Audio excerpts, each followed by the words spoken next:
श्री स्वामी समर्थ. जे जे स्वामी समर्थ. नमस्कार मैत्रिणींनो, स्वागत आहे तुम्हा सर्वांचं पुन्हा एकदा माझ्या या नवीन व्हिडिओमध्ये. आज आहे दीपामावस्या, वार आहे बुधवार आणि 12 ऑगस्ट. तर 12 ऑगस्टला बुधवारी आली आहे दीप अमावस्या.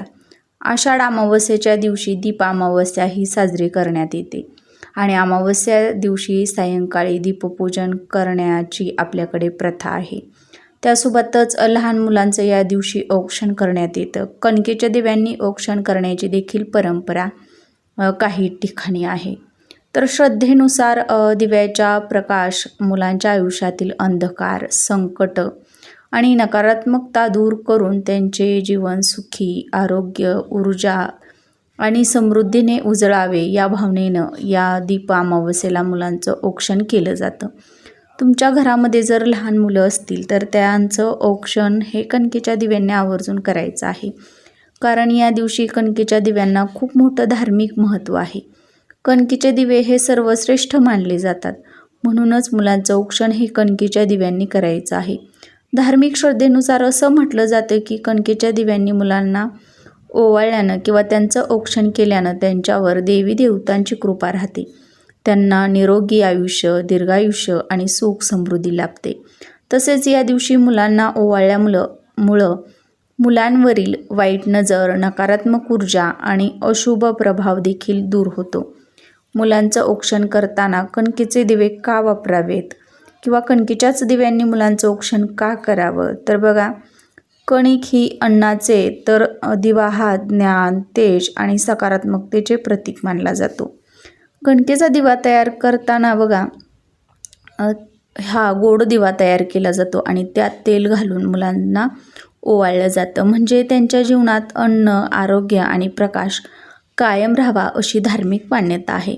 म्हणूनच आज प्रत्येकानं आपल्या मुलांचं औक्षण करून त्यांच्या उज्ज्वल भविष्यासाठी आशीर्वाद मागायचा आहे. धार्मिक दृष्टीनं दीप अमावस्या ही खूप महत्त्वाची आहे आणि ही सर्वश्रेष्ठ असल्यामुळं या दिवशी मुलांचं औक्षण करण्यासोबतच काही प्रभावी उपाय देखील केले जातात. आणि म्हणूनच कोणत्याही परिस्थितीत प्रत्येक आईनं आज संध्याकाळी आपल्या मुलांवरून ओवाळून टाका ही एक वस्तू. मुलांचे सर्व दोष, संकट, विघ्न, अडचणी दूर होऊन अभ्यासात प्रगती होईल, नोकरीमध्ये त्यांना यश मिळेल, मुलांची प्रत्येक इच्छा, मनोकामना पूर्ण होईल, मुलांवरती कोणतंही वाईट संकट येणार नाही. तर अशी कोणती वस्तू आहे जी आपल्याला आज संध्याकाळी आपल्या मुलांवरून ओवाळून टाकायची आहे? हा उपाय कसा करायचा आहे याची सगळी माहिती पाहायची असेल तर तुम्हाला हा व्हिडिओ शेवटपर्यंत पाहायचा आहे. तरच तुम्हाला याची योग्य ती माहिती मिळणार आहे. चॅनलवर नवीन आला असाल किंवा पहिल्यांदाच भेट दिली असेल तर प्लीज चॅनलला सबस्क्राईब करायचं आहे.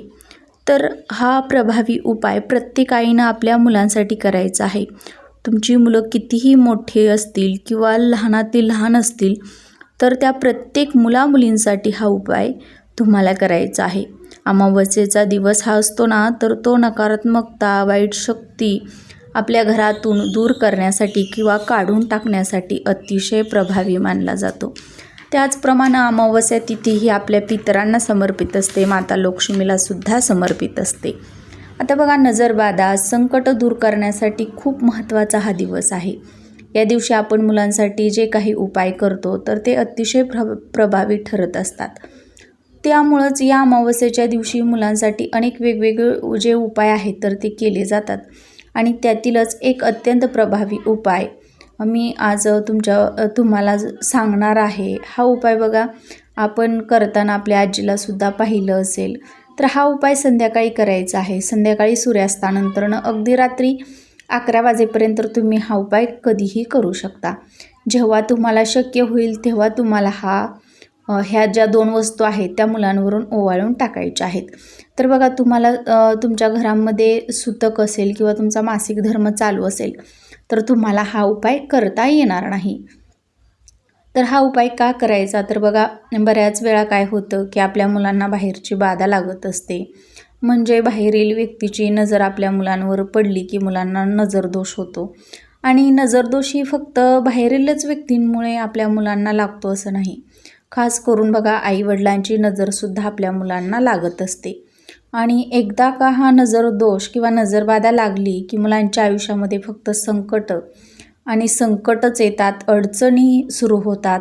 मुलांना नजरदोष लागल्यामुळं बघा मुलांचं अभ्यासामध्ये मन लागत नाही किंवा त्यांना अभ्यास करावासा वाटत नाही.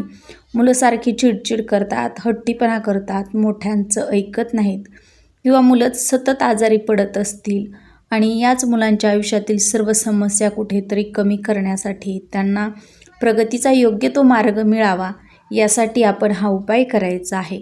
हा उपाय केल्यानं मुलांमध्ये असणारी सर्व नकारात्मक ऊर्जा जी आहे तर ती दूर होते आणि मुलांमध्ये एक सकारात्मक ऊर्जा निर्माण होते आणि म्हणून हा उपाय आपण आज संध्याकाळी करायचा आहे. उपाय हा खूप छोटा आणि साधा सोपा आहे आणि सात्विक आहे, पण याचा प्रभाव जो आहे तर तो खूप जास्त आहे, त्यामुळे प्रत्येकानं करा. हा उपाय करण्यासाठी आपण आपल्या डाव्या हातामध्ये बघा थोडंसं खडं मीठ घ्यायचं आहे.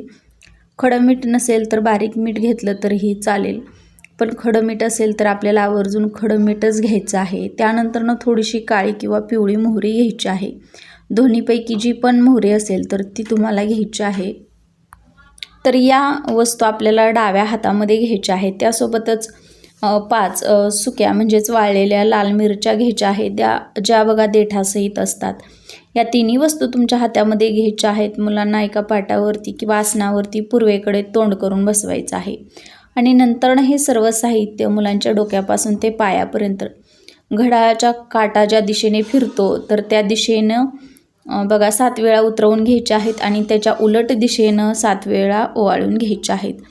त्यानंतरनं बघा एका मातीची पंती घ्यायची आहे किंवा एक प्लेट घ्या, त्यामध्ये थोडासा कापूर घ्यायचा आहे. कापूर प्रज्वलित करून त्यावर मुलांवरून ओवाळून घेतलेल्या या ज्या वस्तू आहेत तर त्या तुम्ही जाळून टाकायच्या आहे. जर तुम्ही चूल पेटवत असाल किंवा चूल वापरत असाल तर त्या वस्तू मग तुम्ही चुलीमध्ये सुद्धा जाळून टाकल्या तरीही चालतील किंवा गॅसवरती तवा ठेवून त्यावरती सुद्धा ह्या वस्तू तुम्ही जाळल्या तरी चालतील. फक्त आपल्याला या ज्या वस्तू आहेत तर त्या जाळायच्या आहेत. जर या वस्तू जाळताना या मिरच्यांचा ठसका झाला किंवा तिखट असा वास आला तर समजून जायचं की आपल्या मुलांना नजरबाधा झाली होती आणि जर त्या मिरच्यांचा ठसका बघा उठला नाही किंवा त्याचा ठसका आपल्या घरामध्ये पसरला नाही तर समजून जा आपल्या मुलांना नजरबाधा झाली होती असं गृहीत धरायचं आहे. आणि वास जर आला नाही तर आपल्याला म्हणायचं आहे की आपल्या मुलांना नजरदोष झाला होता आणि वास आला तर म्हणायचं आपल्या मुलांना नजरबाधाही झाली नव्हती. त्याचबरोबर बघा आणखीन एक साधा सोपा उपाय तुम्हाला सांगते. तर तुम्हाला एक अखंड असं लिंबू घ्यायचं आहे पिवळसर रंगाचं किंवा हिरवं घेतलं तरीही चालेल, फक्त त्याच्यावरती कुठलाही डाग नसावा. लिंबू हे आपल्या मुलांवरून बघा 3 वेळा ओवाळून घ्यायचं आहे. या लिंबाचे आणि ओवाळून घेतल्यानंतरनं या लिंबाचे 4 भाग करायचे आहेत आणि जिथे पण बघा कोणत्याही निर्जन ठिकाणी 4 रस्ते एकत्र येतात तर तिथे आपल्याला 4 दिशेला 4 तुकडे लिंबाचे टाकून द्यायचे आहेत. टाकल्यानंतरनं मागे वळून पाहायचं नाही आणि सरळ घरी यायचं आहे. हातपाय स्वच्छ धुवून तुमची जी काही कामं असतील तर ती तुम्हाला करायला सुरुवात करायची आहे. अमावस्येच्या दिवशी मुलांसाठी हे उपाय केल्यानं त्यांचे आरोग्य उत्तम राहते, इडापिडा दूर होते आणि मुलांना दीर्घायुष्य लाभते अशी धार्मिक मान्यता आहे.